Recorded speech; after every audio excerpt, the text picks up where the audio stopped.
Hi, I'm Carrie. This is Sandra Sisterhood, and this is a YouTube channel for the single and childless, not by choice person. Our video today is part one of my story. Today, I'm going to share about how I came to be single and childless, not by choice. If you follow me here, if you follow me elsewhere on Instagram, you'll notice that I talk a lot about being childless, not by choice. I talk about it in terms of coping skills, grief, feelings, acceptance, how it impacts all areas of our life, and more. And I really enjoy connecting with the childless, not by choice community and putting content out there. It's a way in which it helps me cope, and I feel very strongly that this community just is not represented enough out there. And you'll notice that I don't really go into my specific story. If you are childless, not by choice, you know that this is a really vulnerable topic for many people who live this life. And it is for me too. I think there's a lot of shame and embarrassment, a lot of fear related to how people respond when they start to hear stories, and it can just lead to feeling othered even more so. But today, I am going to share my story because I don't think there's enough representation out there. Now, just because I'm sharing my story and I'm doing these things, it doesn't mean that I don't experience grief. It doesn't mean that I don't have times where the grief is really difficult. And I do feel like I have gotten unstuck, I guess, but I'll get more into that in a moment. So, a little bit about me. I'm 44. And I am single and childless, not by choice. You know, I always thought I would have kids. In fact, I thought I would be a stay-at-home mom. You know, I was one of those girls and one of those women who kind of always imagined herself being a mom, thought about when I would have kids, when I wanted to have kids, how I might balance a career and kids. I just never thought about not having children. And I think that's not everyone's story, but it's a lot of our stories. And in my probably in my later 20s, how old was I? I was 27. I went through a really traumatic, to me, separation. I got married a few years earlier, and then I got divorced. And the divorce was extremely traumatic. It was something that I didn't see coming. It was something that I didn't think would happen. I just imploded a little bit after going through something like that. It was extremely painful. And I know most people's divorces are, and I'm just emphasizing this a little bit here because I did get stuck in that pain. I think going through that helped a little bit in terms of understanding when I was going through the real depths and grief of being childless that I I can get out of pain like this. I understood that it could take a very long time.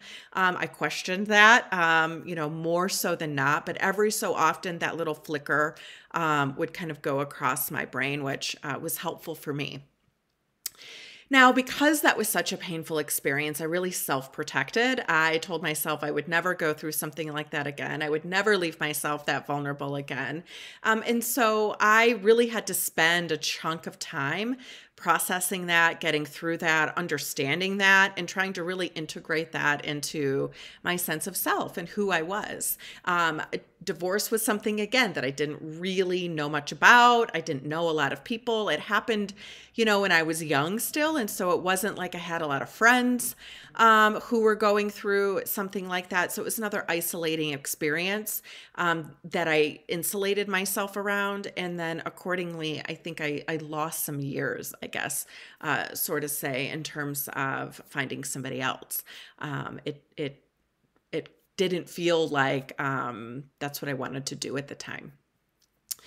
As I continued to get out of the depths of that grief. And as I started to get out there and experience life a little bit and start to really feel like I could think forward, of course, I became kind of anxious as the years were ticking by. I did feel concerned about my age and the fact that, well, okay, I'll be an older mom, in my mid to late 30s.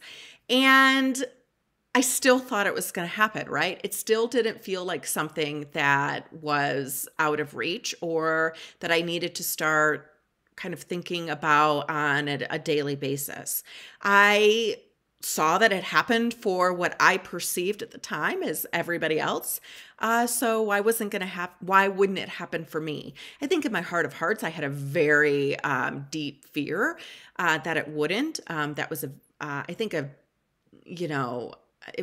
it was hard to access though, because I just, it wouldn't have had the skills, I think, at the time to really kind of manage that. And as we know, sometimes our brain sort of gives us what we can handle at the time. So as I continued to then age, I then started to feel like, okay, my worst fear is starting to happen now in slow motion. It was like I was going down the conveyor belt and I couldn't figure out how to get off. I tried a bunch of different things, but I just kept going down this conveyor belt that was leading to being childless, not by choice. I thought, well, briefly kind of thought about having a kid on my own, but just didn't feel like that's the way in which I wanted to do it. I think it's great for other people who want to do it, but it wasn't going to work out for me. So I started to continue to age. And then I thought, well, I'm going to freeze my eggs. Started to see and hear more things about that. I wasn't somebody that froze my eggs because I didn't want to have kids then and I wanted to save it for later. It was more so, oh crap, this is happening. I need to extend the time that I can make this happen. I still felt like I would probably meet somebody. On the surface, I think deep down, again, that was always one of my biggest fears, that sometimes I wonder if I materialized. But I went ahead and I froze my eggs. I thought my luck, I'll meet somebody just as I'm too old to do it myself.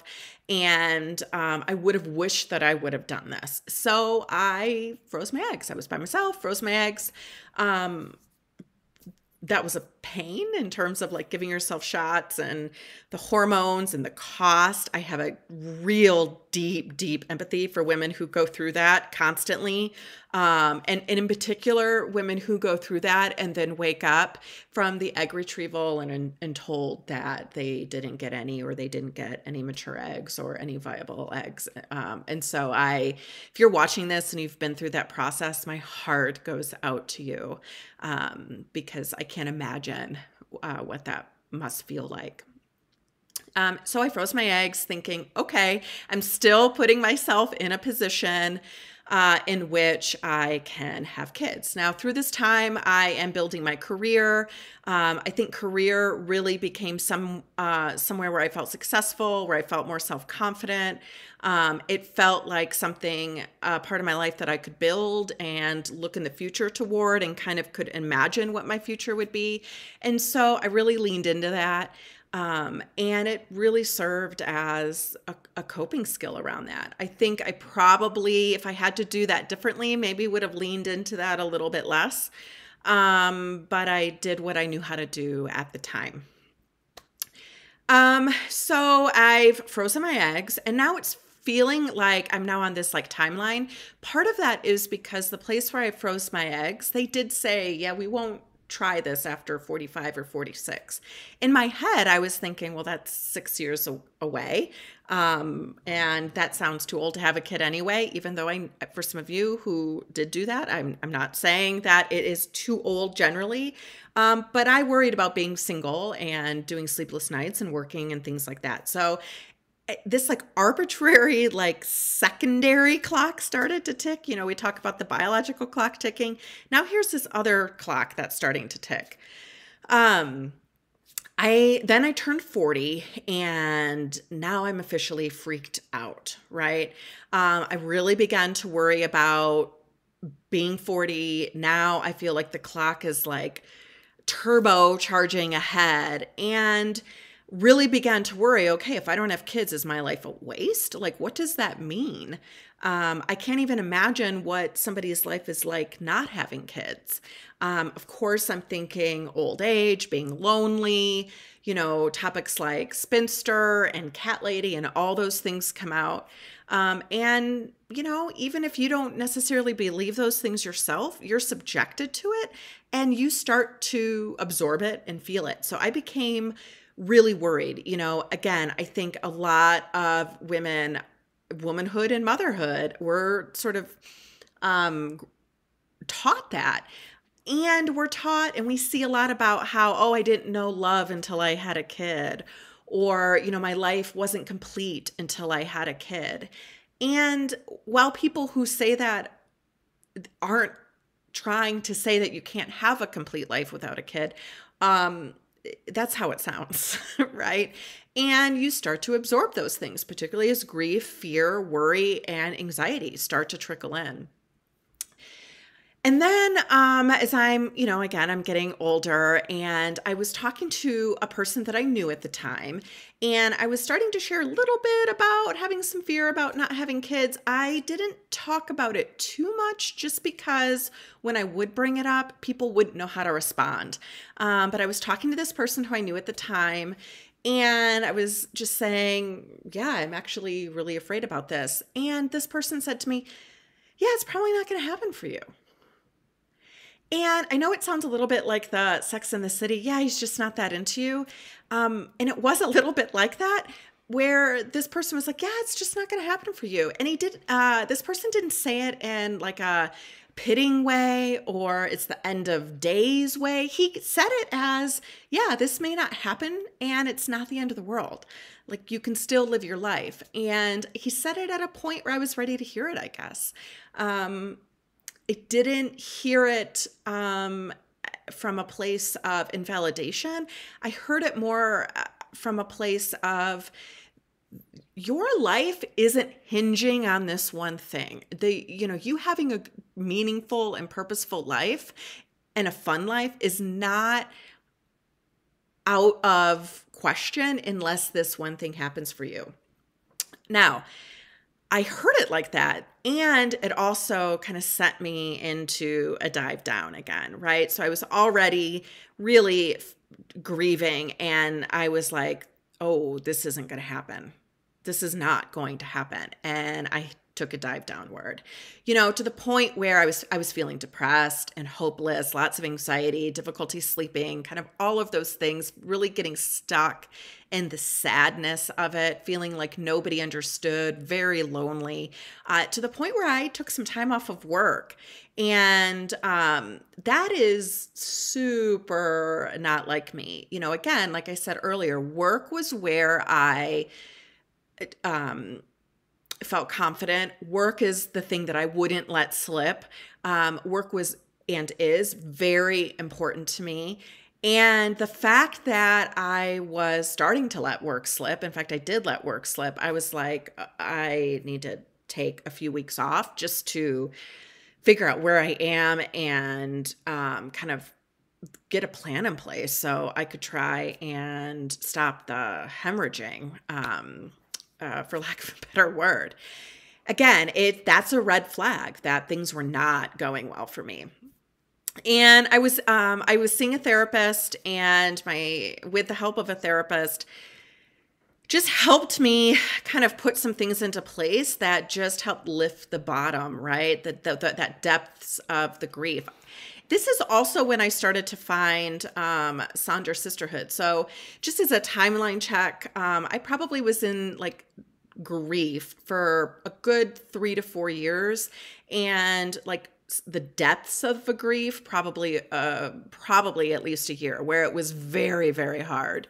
And then again, it kind of culminated in this time that I had to take off of work because I could not conceptualize the fact that I was going to have to figure out how to accept this. So I continued to see a therapist. it was just somebody who was consistently there, who I could talk to about this, who I felt like kind of knew how to respond in a way that felt validating and seen. And it was just a very predictable person in my life that I could talk to and knew the whole story. Even knew the larger parts of me that could understand a little bit about why this was so painful too at particular times. So I also started to work out. I started to take some medicine to help lift the bottom.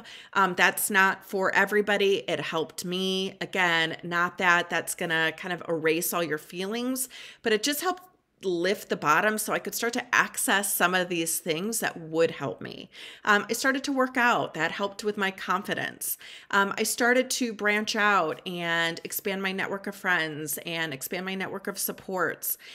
This is when I found the Childless Not by Choice community.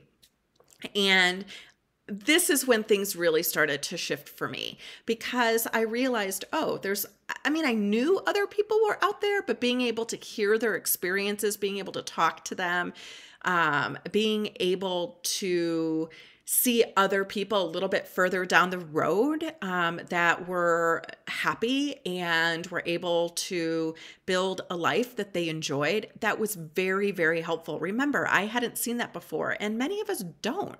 We're not seeing it in media. So seeing it on Instagram was really, really helpful to me. I read books, I listened to podcasts, things that normalize the feelings that I was experiencing. So again, just to go back to the timeline, this is about 4 years since I froze my eggs, and then about 3 years since I started to really be like, oh crap, this is going down this way. How did this happen? It feels like everybody has kids who wants kids. And now, of course, I know that that's not true. In fact, I think it's one of the biggest secrets that women fall victim to is not being told that, hey, this may happen, this may not happen for you. I also think a lot of women grow up with not thinking it's a choice, and it's absolutely a choice. And so because of that, the people around us don't know how to respond. And then we don't see anything else out there. Again, see previous comment about the vulnerability and the shame and the embarrassment. So I found community and really, really felt like that's when things started to turn for me. So that's where I'm going to end this story here. And watch out for part 2, because once I started to feel a little bit better with the childlessness, those of you who are single and childless, not by choice, know that there's also a lot that goes on with being single. So I'm going to talk a little bit about that in part 2.